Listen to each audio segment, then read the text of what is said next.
everyone. Welcome to another episode of Dark Rhino Security Confidential. We are back here with Rob Oden. For those of you that might have missed part one, please go back. We'll put a link in the show and you can go back and listen to him. He had some great advice on transitioning into cybersecurity. But now we're going to actually talk about cybersecurity. And for those of you that may not remember, Rob is an Air Force veteran and a cybersecurity architect with over 16 years of experience. He's a very talented individual.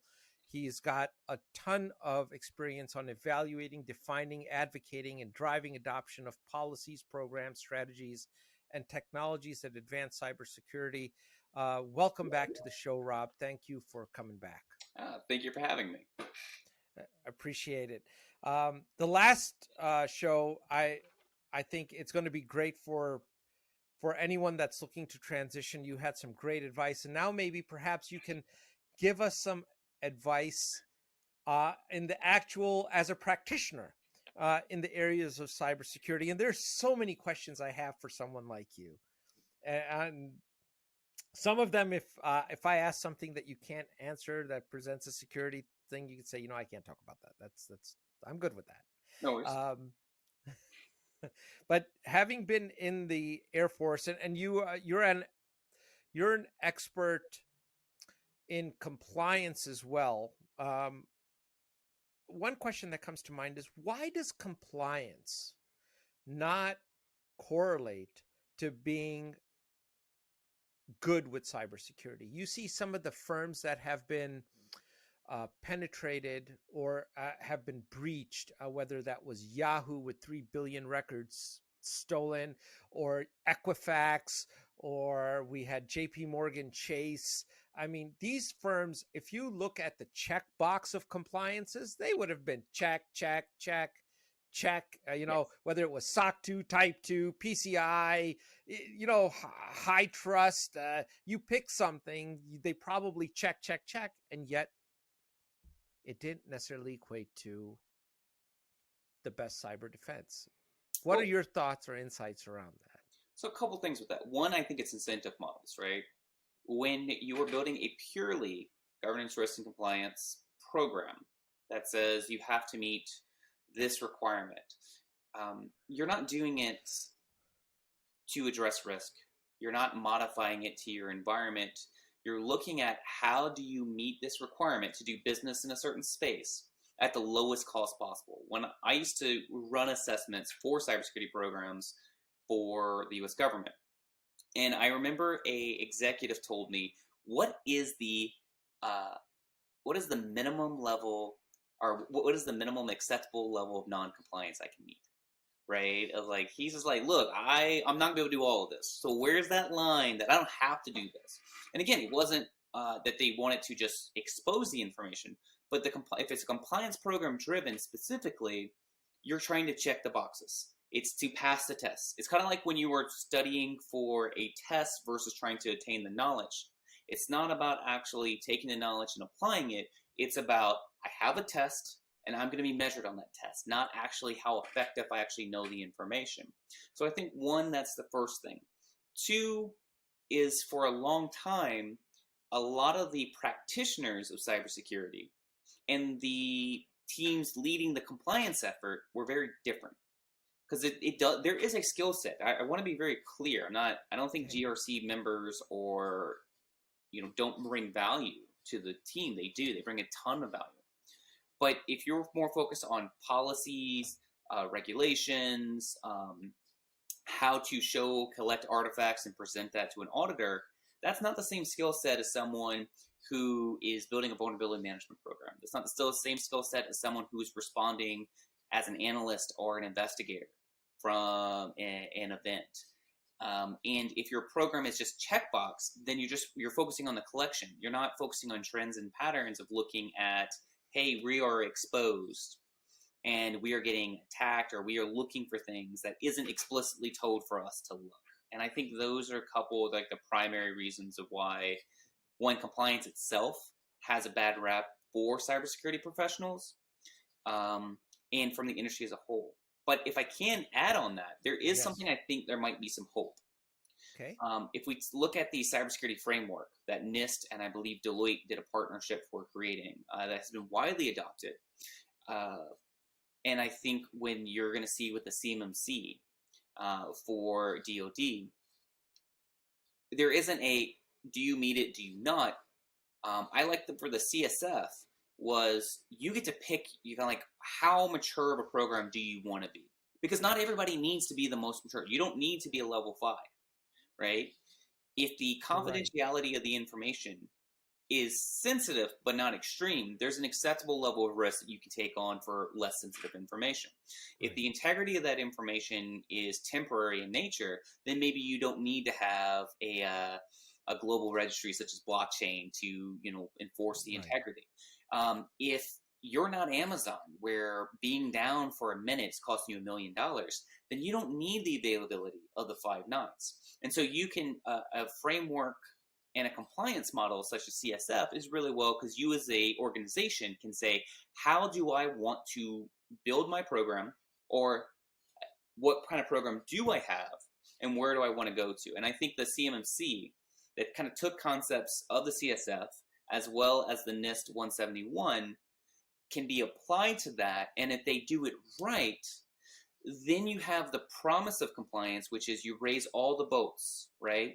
And you make having good cybersecurity hygiene as a built-in cost that everyone shares, then we all benefit.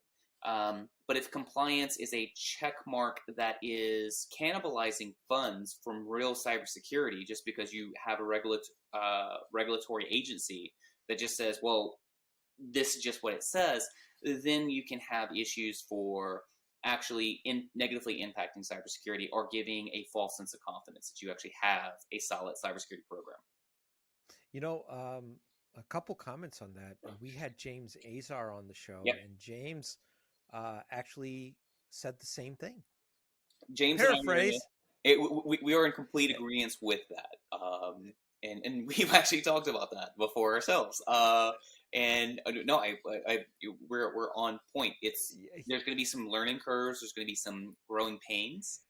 But I honestly believe if we had a standard that could be applied, that everyone can agree upon, right? ISO 27001 is a good start. It's your program, but you're focusing on, okay, do you have the minimum hygienes of just having a program? In 27002 was a little bit more prescriptive on how to implement it, but it didn't give the flexibility of, well, if you're a mom and pop shop building, thumbnails, your cybersecurity program doesn't have to be the same as an aerospace and defense contractor, building, missiles for the government. Like you're just different. And even internally to the organizations, which is where CSF even other outshines, is that you can have layers within, hey, my company as a whole, I want a level 3, but these really sensitive elements, whether it's where my payment processing is, whether you're a parlor and it's the post that might get your users in trouble. Well, it's too late. yeah. You can say maybe that's a level 5. And then everything else is a minimum of a level 3. But you can have a risk-based approach to where you apply cybersecurity. And as a supply chain, you can give a level of confidence to either if you're doing a B2B or you're in someone's business supply chain, you say, look, this is what I'm meeting, how I'm doing it, and you can have a more, we can agree upon the lexicon of when we say something is secure, what does that actually mean, and is it quantifiable, right? Which so let me go to my second comment with that then. Do you think the accounting firms are going to actually allow this to happen? So auditing is a ginormous business, right? We went through our SOC 2 audit, and I can tell you it's not cheap. Yeah. That is an expensive. You go SOC 2 type 1, SOC 2 type 2, those are accounting standards. You're going to pay for that. The approach you're advocating for, I would imagine, kind of hurts the revenue channel a little bit for those folks. And will our laws go along with it, right? I mean, Well, so I see that as a huge hurdle, right? I mean, you look at a lot of these companies have established certain protocols and check boxes, regardless of whether it reduces risk or not. They just have them. yeah. So Are they going to change? so one, which of the big four doesn't have a huge investment in a cybersecurity consulting or advisory practice, right? I They believe all do.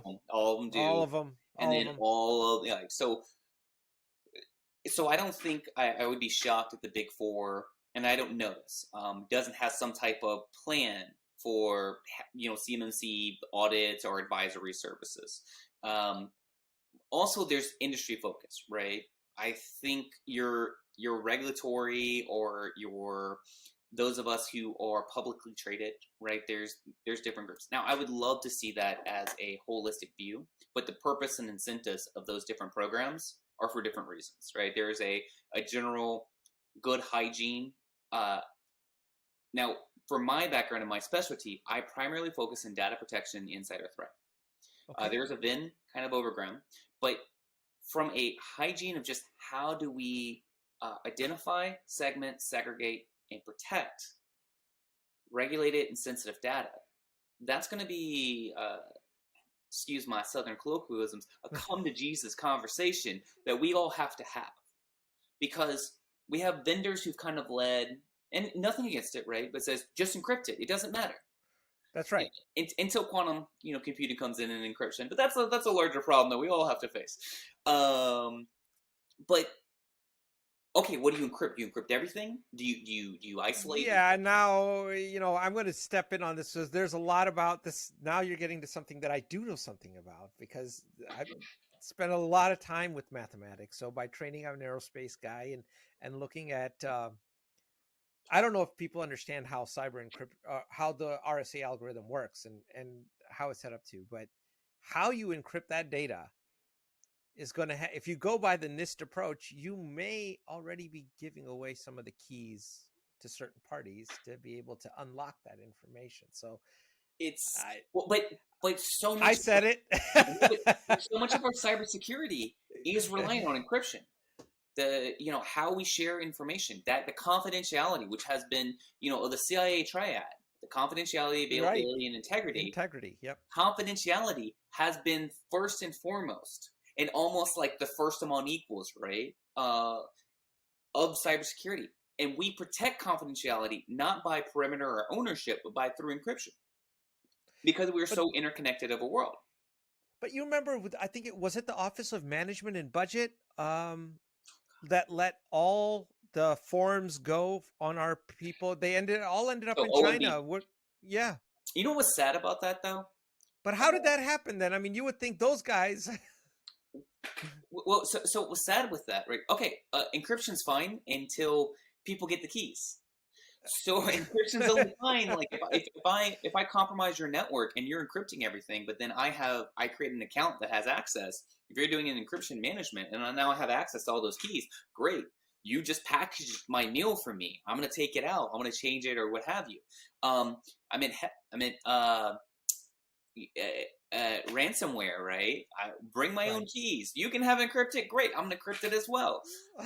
OMB was actually really interesting because I felt like looking at the after action report, they found out they were compromised because the organization was starting to implement good cybersecurity practices. They were looking at their stuff. They were trying to be compliant, and I felt like the CIO and the CISO for that unfairly got railroaded when they were actually looking to. Now again, the comment section might tear me up on this one, but I think if you look at it, right, they kind of like a FireEye came out and said, hey, we were compromised and was open and told everybody, and if they didn't do that, we probably would not know about SolarWinds right now. We would You're not absolutely know about right. 365.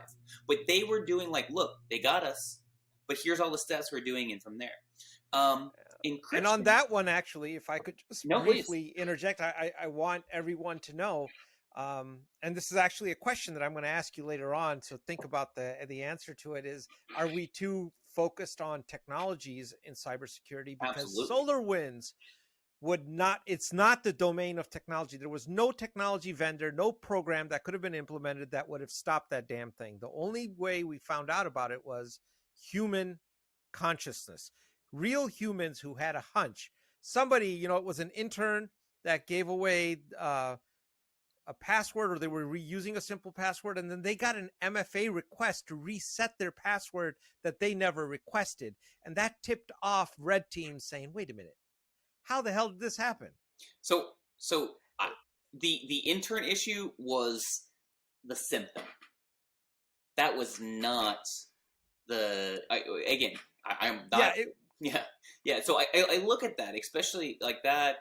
That disappointed me from a leadership perspective on the language. And again, this is Rob Oden's personal opinion, not reflecting any of the professional organizations that I support or represent.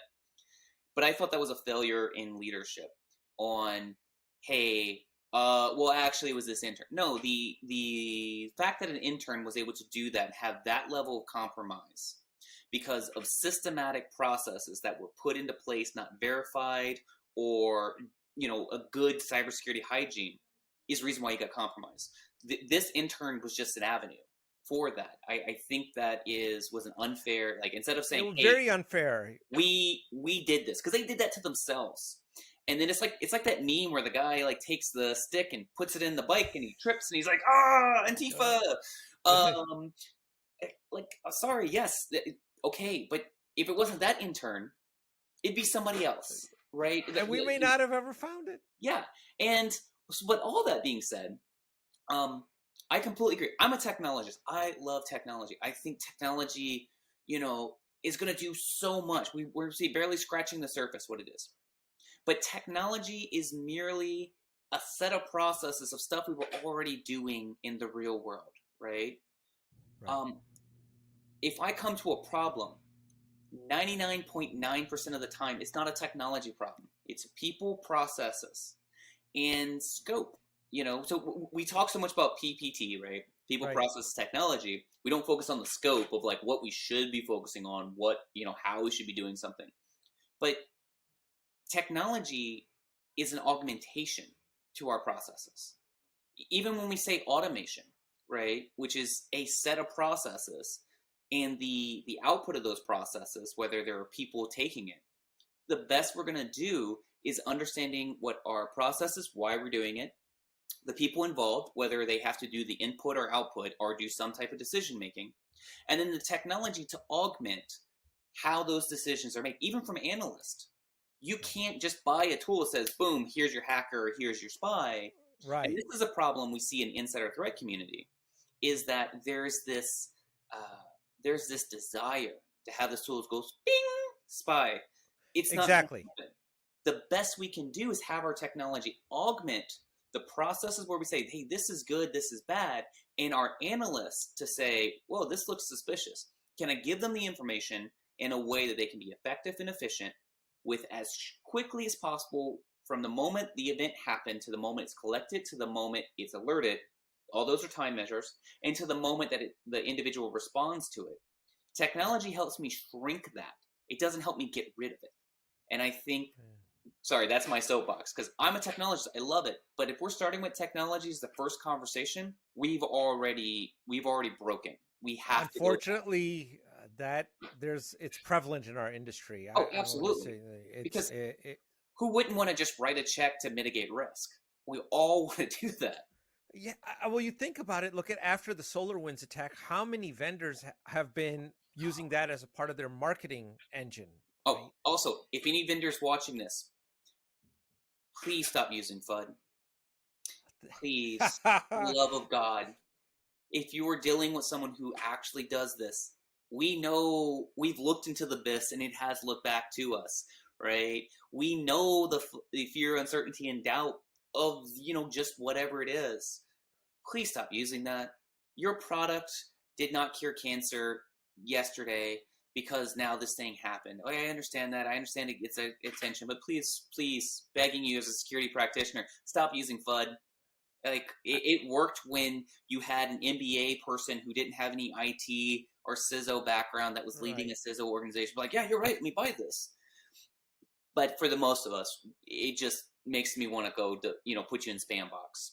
Thanks for saying that, I Rob, just, because I literally, we did a webinar with PMI Montreal this past week for a bunch of project managers for their professional development credits. yep, And that was literally, I think, the second slide that I said, FUD, this is bad. This yeah. is why it's come to be the way it is. And I'm I'm kind of glad that a real security architect agreed with me, but that's besides the It's just, point. here's like, yes, we know, but tell me what business doesn't have FUD. Tell me what Right. industry doesn't have risk. Tell me what industry isn't in a globally interconnected world that it's changing. Cybersecurity, yes, our speed might be happening a little bit quicker, and there's some interesting technology elements of it, but the same processes that people are getting compromised, spear phishing, social engineering, taking advantage of doors not being locked, or patches being updated, or known vulnerabilities. It's, yes, the technological flavor of the day might be different, but how you don't know what I have actually built inside my system. So to just try to say you're vulnerable, and if you don't do this, how are you going to talk to your board about that you missed this opportunity to fix this problem? Unless I paid you stupid amounts of money to do an in-depth deep dive of my entire cybersecurity program to have me a bulletized, here's where I'm felt, you don't know. So FUD is useless. You know, you actually bring up another point. And so the U.S. Air Force did a study way back, not way back when, but and they came up with this term that they called the prevention paradox, and it's not talked about a lot. But at the fundamental level, what they're saying is the more you concentrate on prevention, the more unsecure you become. You have to, and if you look at the NIST framework, which is prescriptive for both prevention and detection and response, you got to do both, and you need to separate them. So one thing that I'd like to put out as a message, and I don't know if you'll agree or disagree with me on this, but you have to separate those two functions. Your endpoint prevention, as an example, should not be the same as your EDR, because now someone is going to, if I know how you're preventing things, then I know how to compromise your defenses. It's the old moat and castle, right? I mean, if I know how to get around the moat and the castle now, and that's all you got, Well, so then I would completely agree with that. Now, I'm an architect, and I focus, like, in my organization, right? We have a directorate of architecture and engineering, which is all of our security tools and how we harden and what we're looking for. Then we have a team that's our threat mitigation team, and they're the ones who are looking for. They're monitoring all the traffic coming in and out. They're doing the incident response, malware reverse. That's different teams. It's different skill sets. It's different focuses. Even from the technology that we use is different. Because I agree. Now, I like defense in depth as the next person does the water filtration event, right? Where we go right. and say, hey, I'm going to do all these different things, and I'm going to try to just completely shrink everything that I possibly can from getting in. But eventually, somebody's going to get in. That's right. And my focus should absolutely be prevention 100%, as much as I can. Except, even with as an architect engineer, I have a business. I have to let stuff go out. I have to accept a certain minimum level of risk, because there's going to be exceptions. There's going to be risky behaviors, but it's going to be beneficial to us as an organization to participate in that beneficial. If not, I just shut off the internet, cut off all the power. Okay, the information's secured. It's locked. But my You peers, just killed availability in the CIA triad, yeah. but And then my peers are focusing on, and I have an architect peer who focuses on the detection and the response element of it. And anything that I do, he's also looking and says, well, how is this? And so I absolutely agree. I think as an organization, because then there's a false sense of security of being like, I have these huge walls, no one's going to get through them. that's exactly right. So you need to have them being like, who is that paranoid person on your team? That's the person you should be having over your responsibilities. Like, they're in. I don't know where, but I know they're But they're in. It's gonna find it.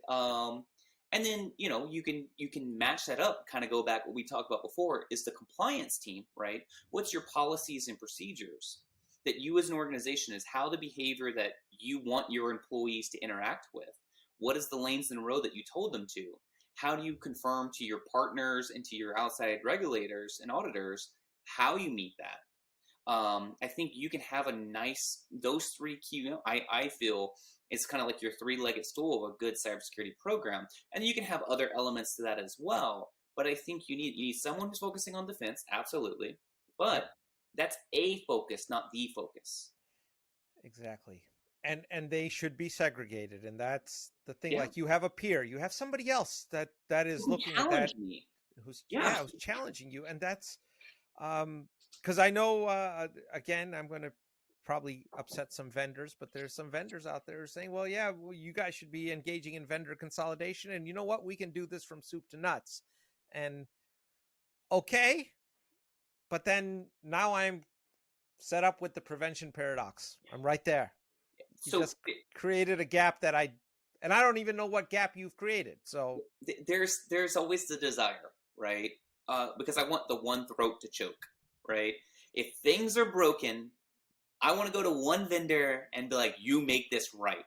That's right. There is this desire to saying, okay, if you're a vendor and you have from the moment it comes in to the moment it's being monitored to the moment you're creating my DOP rules and then communicates to my firewalls and has my database server, and I'm also able to feed all that data into an aggregator or SIM, and I'm having to monitor that. Hey, yeah, that's awesome. And there's some times where there's part of the information flow, which is really good to have one vendor have the different components because that integration, that handoff is really critically important.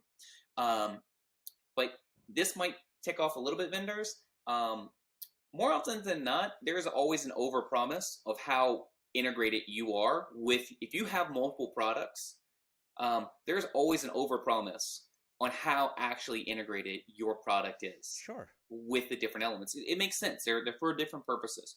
And if you have a tool that is trying to do everything, then most likely you can do everything mediocre, but not something really good. And maybe for someone's mission case where I'm like, look, I just need a 70% solution to do all these things, that works for that organization.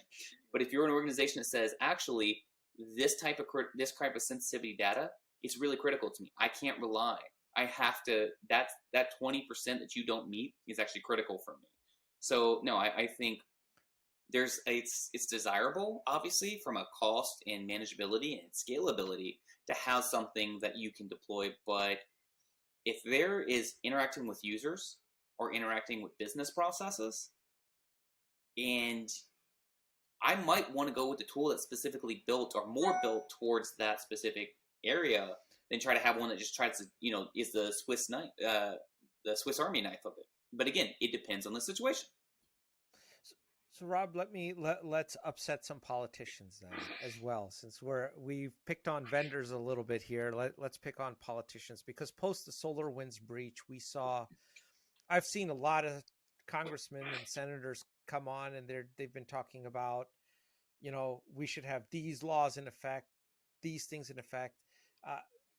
No one said anything that, as a cybersecurity professional, said, oh yeah, this is a great idea.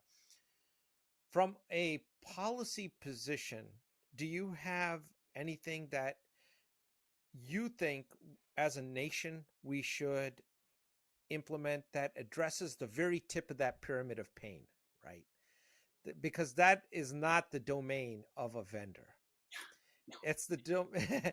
So, and that's what this SolarWinds thing was. So, as a professional, have you any ideations around that? Any things that we should be doing, whether by policy, laws, something that addresses that very top portion? So I covered this a little bit in the CMMC, right? We talked about saying. Now, I think, one, it's a little bit immature for having that as, like I said. I am concerned if we said everyone shall have a cybersecurity, right? Because if you're a mom and pop shop that's selling bait, you don't need an MSSP running your system, right? But I'm more of a federalist versus a libertarian or someone who more for local state controls. I think there's things we could do at the federal level that could provide support for states and local municipalities, specifically with creating an environment in which those organizations can move their applications or services that they give, and you're almost a cloud provider for these organizations, and you can consolidate cybersecurity professionals, because my local municipality isn't going to be able to afford someone like me. Right. Or, they just can't dedicate that. Even the states have an issue with that. Talents. So if we could do something that could consolidate information, but yet at the same time provide a comprehensive detection response, protection, all of that, I think that would move the needle, and it could allow organizations to adopt in, right? And so instead of saying "thou shall" at the federal government, you have the cyber CISO, the cyber CISO, the organization who, the individual who's gonna be like, this is the lead CISO for all of America. Right. He has no teeth. He has no regulatory ability to make anyone do anything. It's an unfunded mandate that has no repercussions. I would hate that job, because you're going to get blamed for everything and have no actual authority or ability to make changes. If we did something that we said, look, let us create a federal-state partnership, and you can even do a private industry, which is why I think the CSF was so successful, because it was a public-private partnership. Create a space which we can move these sensitive type of data sets or concerns of saying, hey, unemployment benefits, what have you, and start giving that. We can consolidate cybersecurity professionals, as well as have an environment that says, hey, now that also adds a additional risk, is because you put all your eggs in one basket, and then you have, that's eventually going to get compromised. So how do you minimize and mitigate any damage when someone gets in? Policies as a whole, like I said, I think the adoption of CMMC, I think over the next few years, I think that's going to have a huge impact, because it is focused on supply chain, not just as you as an individual. So I think that's going to have lingering effects and going to spread across multiple industries. And in just having a comprehensive but agreed upon policy for privacy, because right now we're going to have 50 different solutions as more and more states come up with, says, like California and New York has published. I think Virginia. So do you think GDPR from that respect is a good thing? Here's the problem: if you're a company that's in multiple states, now you have to meet multiple different privacy concerns. Maybe there's a baseline that we can do that says, hey, here's the template for the entire states. But that's going to be a multi-year conversation. But I do think we have the issues that if we have 50 different regulations we have to meet for privacy, it won't work. It's going to be very hard and very difficult. And are we really actually providing protections to our citizens if we do something that's spread across the interstate boundaries? So those are the main things. Having an environment in which could be secure, that we can open up to states and municipalities that need that environment and the support. Having the adoption of the CMMC, again, it needs a lot of work, but it has potential. And having some type of legislative that puts some bounds of what we say the 330, 340 million Americans, of where we say privacy and what's that minimum level, almost Bill of Rights, if you will, for our internet identities. But I think there's going to be a lot of mud throwing and growth pains before we can get to any of those. Also, sure. The only thing I would beg from a policy standpoint is no knee-jerk reactions, because that's a big ask. Yeah, if we just do something that's an executive order or something along that lines that is an unfunded mandate or changes something significantly without being well thought out or applied, or is monolithic, I believe that would do more harm than it would do good. So, do you think companies are now our understanding that cybersecurity is a business problem and not an IT problem? Depends on the organization, depends on the industry. I think banking understands it. I mean, banking can detect fraud, like their algorithms and analytics that they have from especially the credit card companies, right? But how many CISOs or an actual C level or actual VP for organizations, right?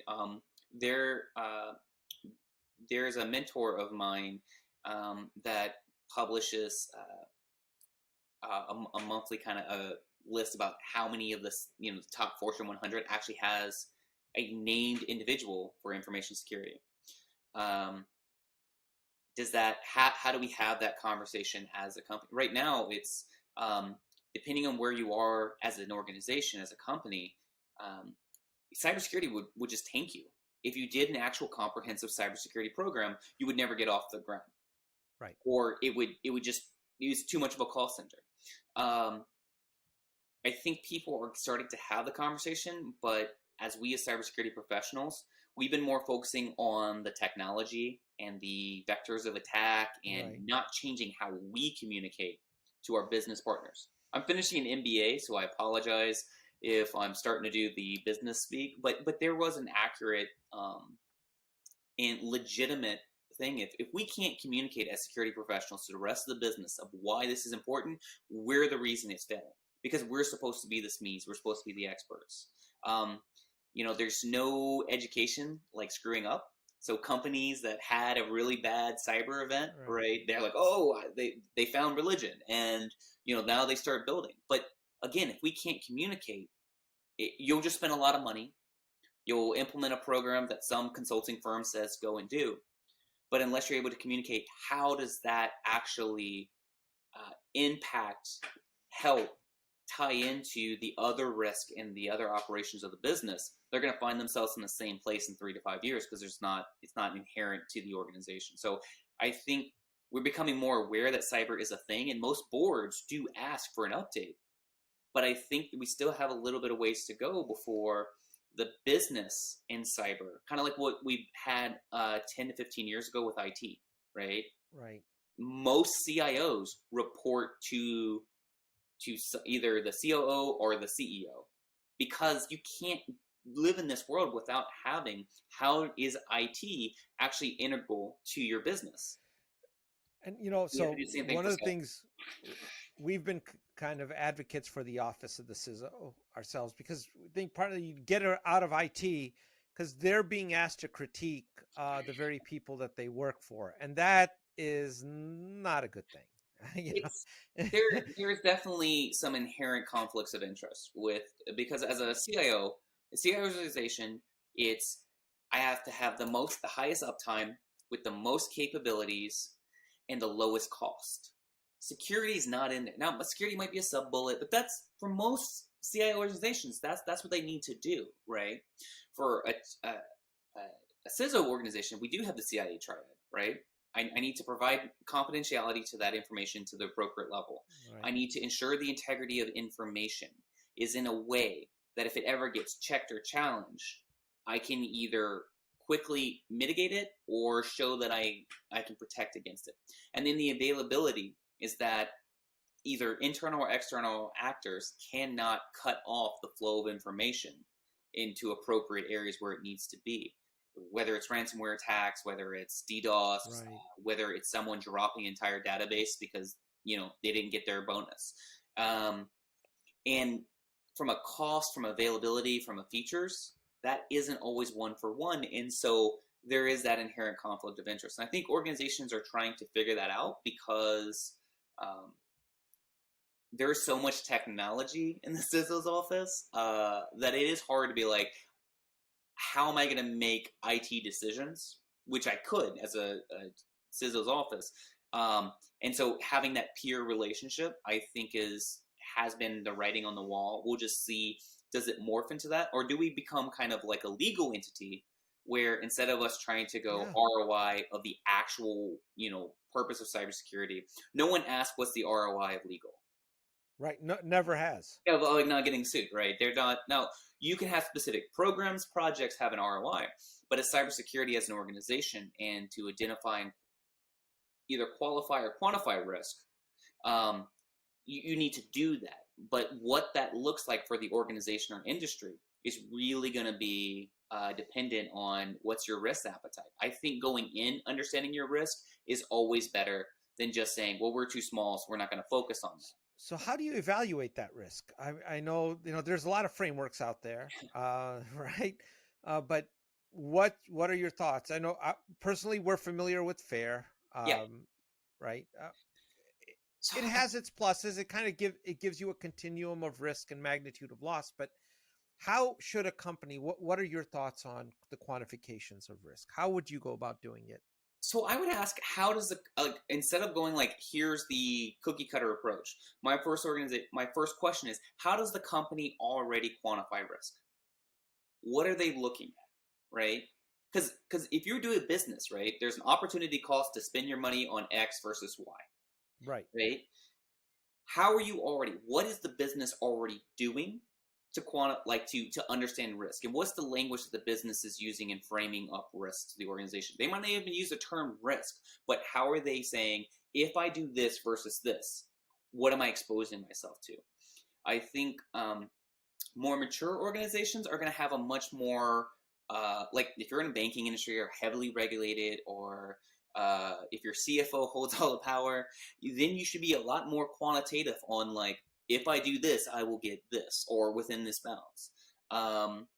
Again, I like the CSF from a framework for how to have the conversation, but the CFS, the beauty of the CFS is it uses common English language, which I myself fall into the trap of getting really geeking out on words. Right. And Well, it's easy to do, and we yeah, got a lot of acronyms in our industry, yeah, so we and can. it's super exciting. But someone who's like, I have my communications person is always on me like, okay, no, Rob, no, that's not what I'm asking.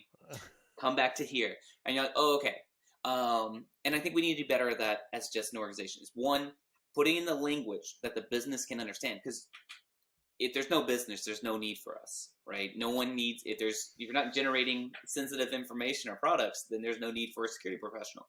Which brings up a question: why is availability not at the forefront of the CIA triad? Because if the data is not available, Yeah, so who the data's cares? not available. Or the opposite is, we as security professionals get really excited about confidentiality, maybe a little bit on the integrity, and then availability. We're like, well, if I have enough time. But no, if I implement a process or procedure or technology that starts stopping people from doing what they need to do to make the company money, I am in fact doing a self-denial service to myself. That's right. I'm not meeting my own availability, and I need to have that in that mindset. It is a balance, and that's where kind of the risk for the organization is important to understand. But it does take us as security professionals, again, aspiring leaders or what have you, to understand what is the business that we're in, what is the business our industry, our company is supporting, and can we understand and quantify, what technology or the exposure of technology can either enable or negatively impact. And I think that is something we just we can be better. Instead of just saying, well, I wish business people took a cybersecurity course or coding course, or like, that's happened. Exposure to technology, right? Yeah. 20 years ago, most of the C-suite was just like, I hate my computer, right? Right. And now all of them have smartphones. They all have, but cybersecurity is becoming more aware, but we should be able to understand and communicate to the business. And it doesn't matter what framework we use. If we can't understand how that's going to actually impact the business, then we're wasting our time. Absolutely. So let me ask you this: going down the insider threat, Yes. How big a risk is it? I mean, does every organization have an Edward Snowden? Which we can even debate that. Did what he do was a public service, or was it a crime? But still, I again, you stand where you sit. So I previously come into my assignment here. I supported the National Insider Threat Task Force, which was a presidential task force for the DNI and the Attorney General, specifically targeted to support the Executive Order 13587, which established insider threat programs for all of executive branches that contained or used classified material. Obviously, up in the air. It's a public executive order. And that executive order created the task force. And that task force was to do an assessment on organizations to set up an insider threat program and then support as well as outreach to organizations. Now,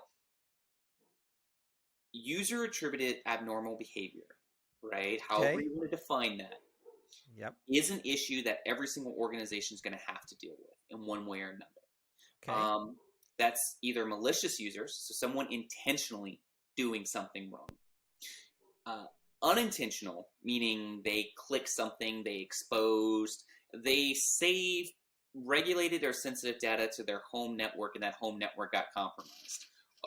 I can't, as a cybersecurity professional, if they did that, I can't protect his home network. That's right. That was a dumb human trick.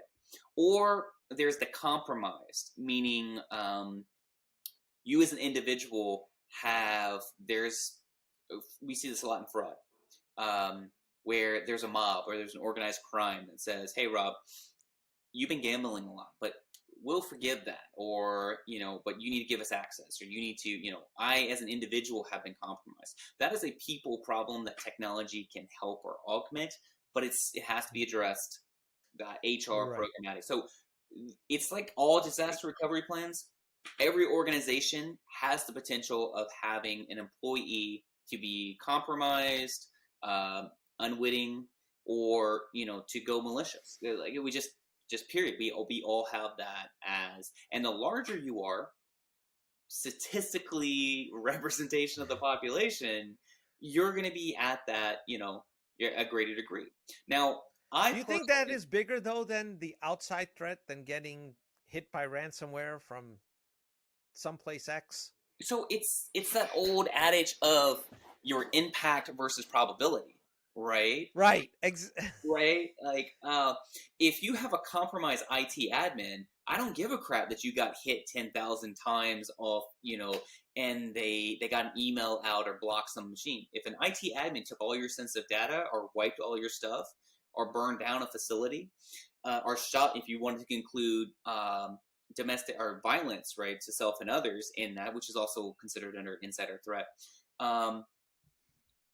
It's what's the impact and the probability of that. Now, again, every single organization, you have to profile that risk a little bit differently, but to say what's the probability, how prevalent it is, take your vendor of choice, and if they're wanting to sell insider threat products or tools, it's really they hard. might be quoting some research that shows 15 to 20%, numbers.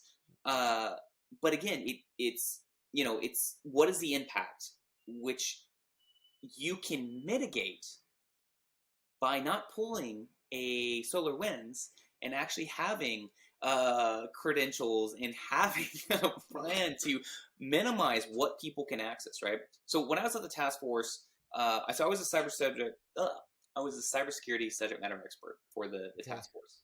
And for me, it's like, what are the tools, technologies, procedures that we can already bring to bear to help with this mission? Because a lot of times what insider threat really is a centralized either analytics or communication between traditionally siloed organizations. So HR, IT, if you have a security function, just have them communicate. And just by having that, hey, because your greatest source of information is always, I don't care what tool you have, the greatest source of information is always going to be your other employees. So having an environment where your employees can say, hey, this doesn't feel right to me, and not it being if you do have an insider threat program or insider risk or whatever you're going to call it, they feel comfortable saying, this seems weird and I don't want to witch hunt, but I do think this needs to be looked at. So that's just a people and process thing. That has nothing to do with technology. And then having enough information to where you can either exonerate if there's a poison pen type situation where someone is trying to push down someone's name, or, oh, this is a legitimate issue. How do I minimize and mitigate the damage that they did cause or could potentially cause, right? And that's always a quasi gray area. Like, how do you, Minority Report where you're punishing somebody for something they Right. haven't actually done. But with all of that, right, we all have personnel and we all have people. So the Insider Threat Program, you can, instead of being a Big Brother program, you can be Big Mother, right? There is an incident, there is Big a Mother. potentially negative thing from an employee, which we all have, right? I've probably said comments to some of my peers, or Sure. that if they reported that and that didn't have a program to actually say, well, let's look into this, see if this is legitimate or not, and do it that's confidential, so I'm not ruining my reputation in an organization. Everyone wins from there: the people, the employee, and the shareholders. So how does the government or military agencies deal with this, right? Because they're insider, they are handling very critical information. Yeah. You need to let people do their jobs, and they need to have access to that data. At the same time, There's having blind trust can be an iffy thing. So so what's the mindset there? so there is a balance between need to know and need to share, right?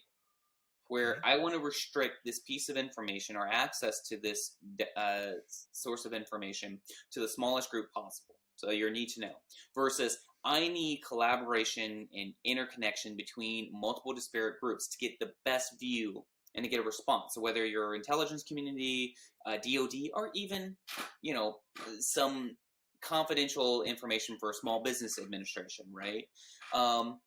You have that balance. Now, EO 13587 did set up that insider threat program need to be established for anyone who deals with classified information.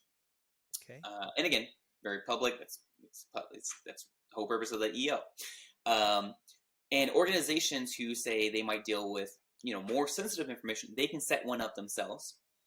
There's 26 minimum standards in that executive order that says, hey, thou shalt do this. And again, a lot of it is nothing like net new. It's if you're going to collect this information, you need to share, you need to communicate, you need to have someone who's responsible for these issues. You need to have a process in which you are looking into potential information from the disparate sources of information from IT, HR, legal. You have a process to protect your employees, right? Even the federal government says, like, look, privacy and civil liberties need to have the same weight as the other groups. And that's intentionally there. I know it sounds weird because it was in response, not to Snowden, but response to Eli Manning, or Private Manning, to, group that. And that is the point. Those 26 minimum standards was like, here's your framework. Now, on the NITIS force, which is part of the NCSC, you can Google up on there. They have, guides for being effective and efficient to have an insider threat program. And they've also just published a guide, kind of their, hey, for the critical infrastructure, here's information you can use as a private industry that we recommend for government entities because of how you have regulated or sensitive information.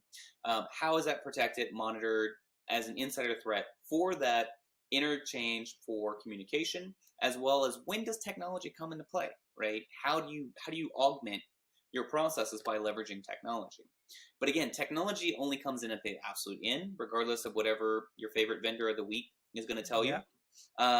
Technology should come in after you define the people who are going to be impacted and responsible, and the processes in which you're going to enforce. And most importantly, the scope and policy that you've told people they should do. And then the technology can help either speed it up or be a technical control so you can audit and ensure what you say should be doing is actually, in fact, being done. Why is the why behind the scope and policy that you just mentioned? Why is the what? Sorry. Why is the why? Yep. The why of the why, if that makes any sense. Yeah. Why is the why of the scope and policy that people are mandated to, or mandates that happen, not explained to the general user population? And I say that because most people are reasonable. Yep. Right?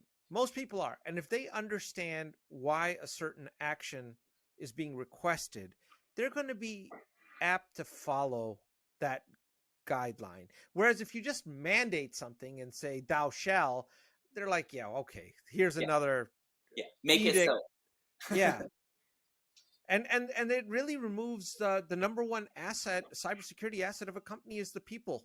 And So I think both of those are important, whether you're talking about data protection, whether you're talking about inside threat, whether you're talking about cybersecurity.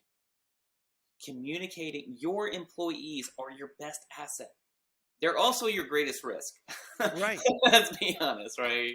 But they're your greatest asset. Um, they will tell you if you involve them, if you communicate with them, if you show humility. Most people want to do the right thing. That's Give right. them a path to do it. Tell them why this is important. And so if you have a cybersecurity program and you're not having some type of relationship with your communications or having someone who has that skill, which I believe is a skill, because I write something and our communications lead is just like, nobody cares about 75% of that. Let's cut this out. And getting the buy-in, because again, most people they want to do what's right, but it's the curse of knowledge, right? I might look at something and say, we should totally do this. This is what we should do.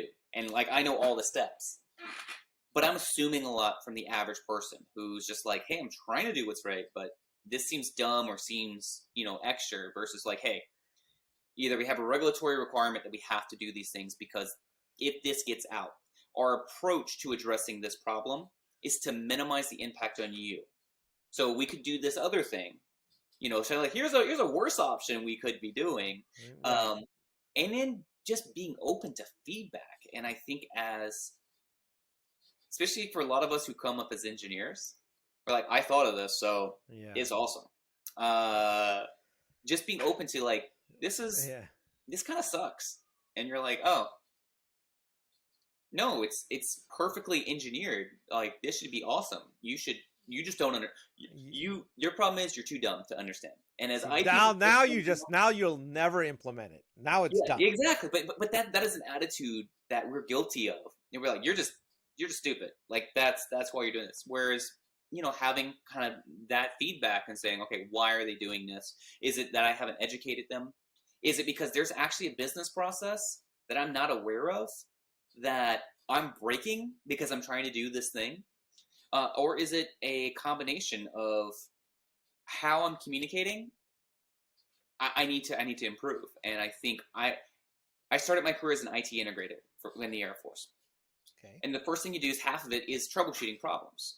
And I learned very quickly that if your first gut reaction is to blame the other guy or girl, nobody's going to want to work with you. Nobody's going to want to be, and more often than not, you're going to find out it's actually you that's broken. And so just by looking internally first and taking constructive criticism and saying, hey, and then going from there looking for the external, which is all based off of communication, right? Telling them the why, telling them all those things, make sure your message makes sense. There's actually a good little anecdote. One of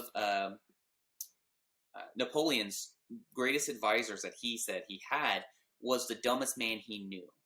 Really? And yeah, he would write his orders and give it to paper and say, read this and tell me what it says.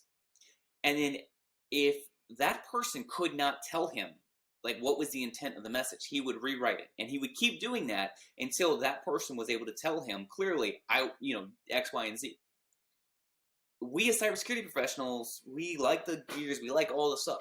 But if I can't communicate to where my employees can understand, thing that's not like, I'm finishing an MBA process, and I hate IT finance. I mean, I hate finance like it's a passion, and I have had nothing but respect for finance professionals and or HR because I just don't know their thing. So having that understanding as we communicate, let's take a step.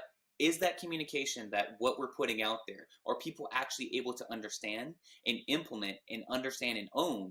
And if not, then we're just shooting ourselves in the foot, especially if we're asking a lot of our employees to do in the first place. So, I if we took a poll today, I don't know how many companies, how many employees would actually come back as saying they have even had a communication from their cybersecurity department, other than maybe some kind of a phishing If the first, simulation or yeah, something, right? it, if the first time your employees hear from your department is when they failed a phishing test, you failed, not them.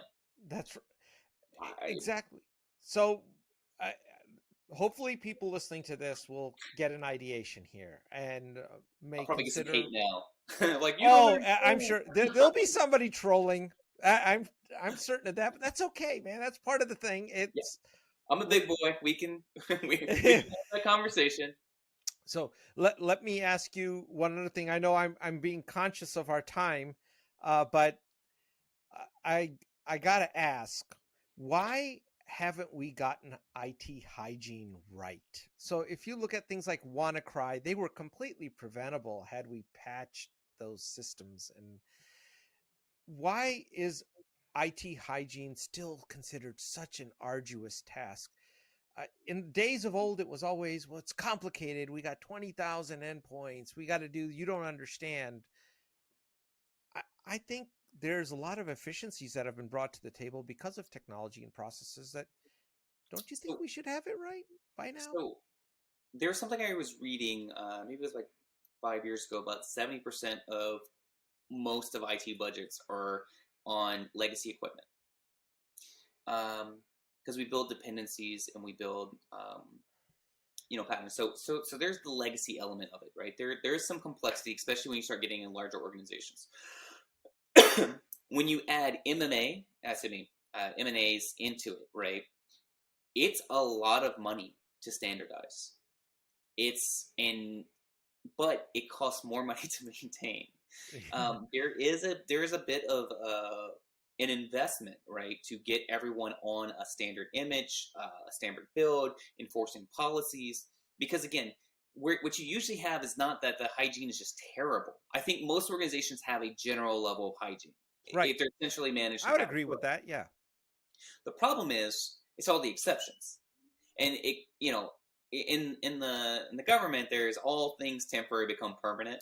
So if you have an exception because they need to do this thing, well, now they become, and we might, if someone is doing a really good job, they might isolate them, they might do these extra guards but then you start having a program that's just managing exceptions, and that's really hard to do. So things slip. Patch management. Okay, maybe I shot the patches, but did I validate those patches actually took or implied?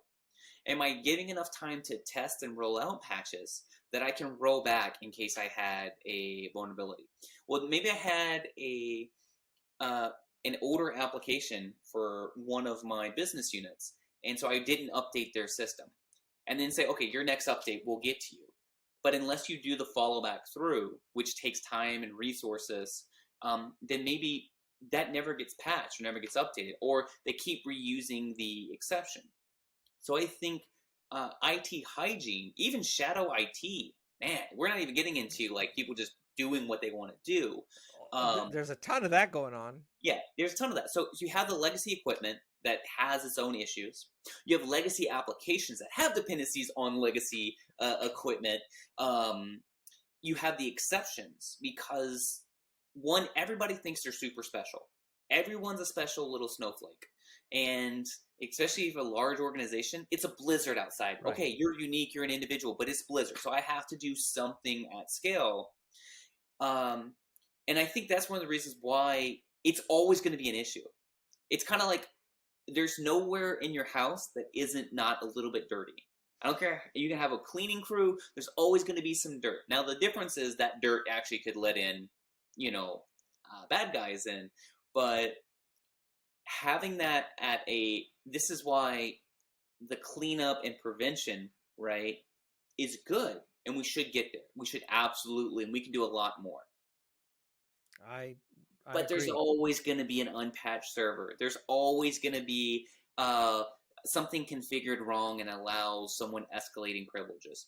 There's always going to be an antivirus policy that's outdated, and so malware was able to get on your system and morph and go out of it. But that's why you have detection and response. And respond it. Because the quicker that I can detect it, be alerted on it, have a human being actually look at it, respond, and then minimize and then mitigate. Like I want to shrink the damage and then address that damage. That takes a holistic look. And here's the worst part. If you have someone who's an MSSP who's doing your cybersecurity, right, and you have a different people, either you're doing it internal for IT or a different MSSP, and they're not communicating, you got a big problem. You have an absolute huge problem. They're like, well, that's not my contractually obligated to do that. And if cybersecurity is trying to tell is under IT and it's like, hey, y'all need to do this, and they're like, I don't really have the budget to have a holistic vulnerability vulnerability. You have the situation where, vulnerability management program. You have the situation like the Marines are in the Department of Navy, where it's like, yeah, we know Congress gave you this amount of money, but we think this is how you should spend that money.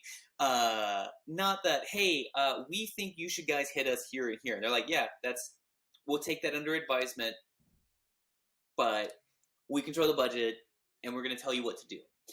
Now, thankfully, more organizations like ours is having an honest conversation with cybersecurity.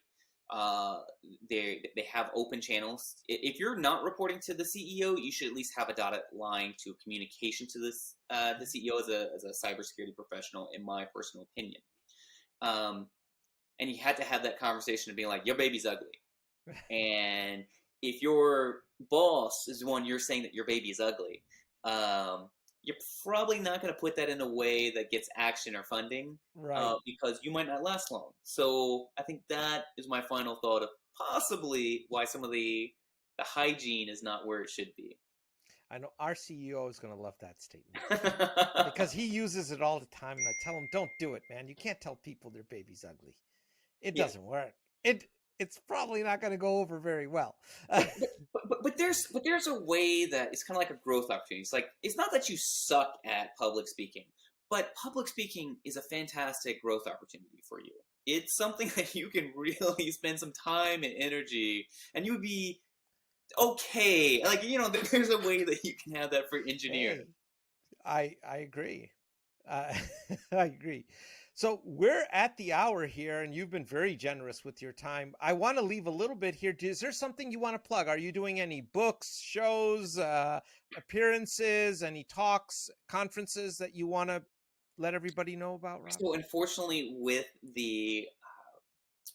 COVID and not being able to go to presentations or, submitting an RSA paper or something along those lines, I have been focusing on completing my MBA. That's been about 20 hours a week to do, as well as my wife and I welcomed last year our son, and so it's been in great dad life. Now probably mid 2021 start getting a little bit more active. I love these. I'm very active in working groups, and again, if you have an industry, I would definitely recommend looking for it. I'm very active in the Carnegie Mellon Open Source Insider Threat Working Group. Okay. Phenomenal resource for any organization. Now, they do, because of the sensitivity of the topics, vendors and government organizations don't have the open welcome. But if you are a commercial entity and you have an insider threat program, either nascent or mature, we do welcome kind of that partnership. And then I'm lead a couple working groups in the defense industry base. And if you are part of the defense industry base, come and join us at indiisac.org. We love, again, if you're brand new or just having the perspective, those things are fantastic. And then finally, anyone can find me on LinkedIn. I love interacting with people, sales, team members, other cybersecurity professionals, new people coming into the field. It's Robert Oden. It's all together from the into the LinkedIn, and I always welcome that. But I will warn my vendor peoples. I make a connection with you, and you follow it with a pitch. That's gonna stop the conversation. I know you love your product, and I'm very happy for you. You keep doing that, hitting the ground. But we don't have the bandwidth for every cold pitch. So have an interaction, comment on my post or other things. Totally welcome. And I look forward to either being welcome back on this podcast or, the other. We're going to have you back. In fact, we would.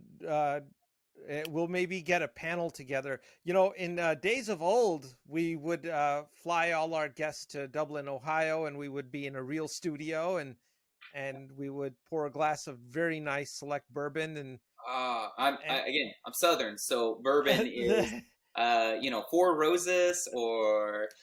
We have a collection. We used to do this is a side a marketing thing called Whiskey and Whiteboards. Mm-hmm. And it was basically a way to get our customers into the office and have them talk to each other.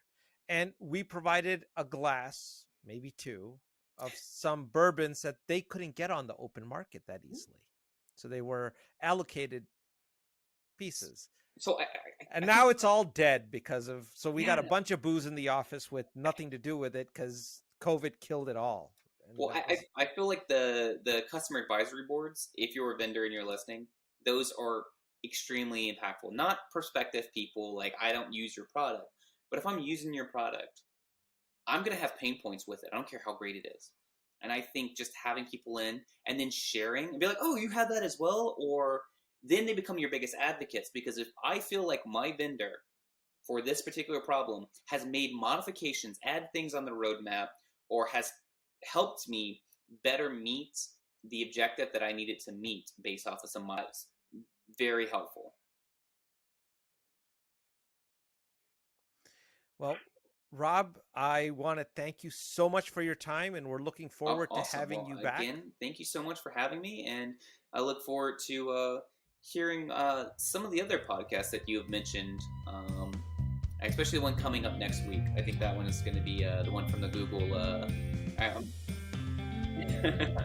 Yeah, I will absolutely. We'll have it posted on Monday. Awesome.